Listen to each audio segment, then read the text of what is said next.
Snafu? Snafu doesn't live here anymore. Recently, I remembered with the Powerhouse animator, Patrick Stannard, on a short film Patrick was doing a few years ago called My Dad the Giant. Yeah. And you and Patrick did some cleanup for an animation for a Snafu DVD that Mark Kausler animated. How Yes. was it working on that? Patrick was my student. That was at Kalamazoo Community College, and there was a something called the Kalamazoo Animation Festival happening there. Actually, I think we brought Eric Goldberg out that year. Oh, nice. But anyway, I met Pat, and Pat had a tremendous passion for animation. When I was doing those titles, I thought it'd be fun to bring Pat on. He'd done an internship over at Disney Feature, and we both knew Kausler, and Mark, by the way, is one of the nicest people in the entire world, and cranked out some animation that was fun. It's short, you know. I could only afford a little bit of money on that title, so I didn't want to rip him off. That's a lot of animation drawing. It was super fun to work on. Mark asked me at the beginning of that, "Hey, do you want to direct?" The last thing you want to do is direct somebody who you admire that much, because so I'm doing my roughs, and I decided to not tie them down very much. I tried to keep everything loose because I didn't want to dictate the style he animated in. It was really hard, but I did the sheets and I did the timing, and did key poses for him. I did boards and key poses, and he made it great.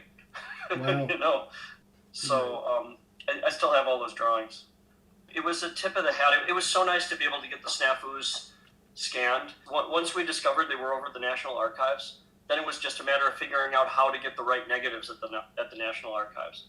And we did. They wouldn't give us too many things from Camera Neg because they're nitrate, and they were being stored down south somewhere. Who even really knows where they are? They never really tell me. But they did eventually let me go in the vault and then go through material. You know, that took a little bit of convincing. But they were super nice. I think actually the guy who did that isn't there anymore. But I think he's retired by this point. But that was wonderful because I think that he understood that I was passionate about that project in an odd way. No one would ask for first generation of everything or demand to try to figure out which first generation is.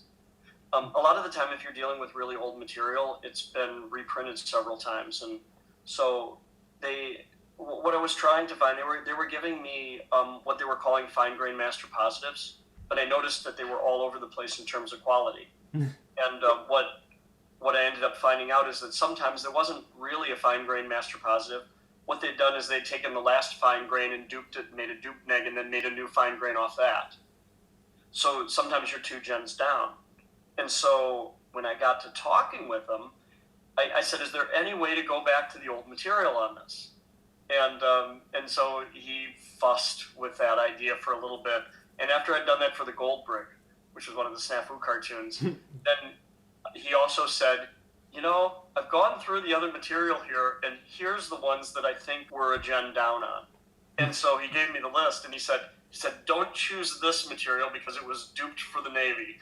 Use this one instead." And so it became a really fun project of like trying to figure that out. And after all of that work, I figured we may as well put some animation in this title. Right. Wow. That's amazing. You know, we're doing animation for the Rainbow Parade titles right now. Oh, cool. That's become a whole other thing. By the time this video's out, it'll probably be in the between. Oh, is this a video? Am I on camera?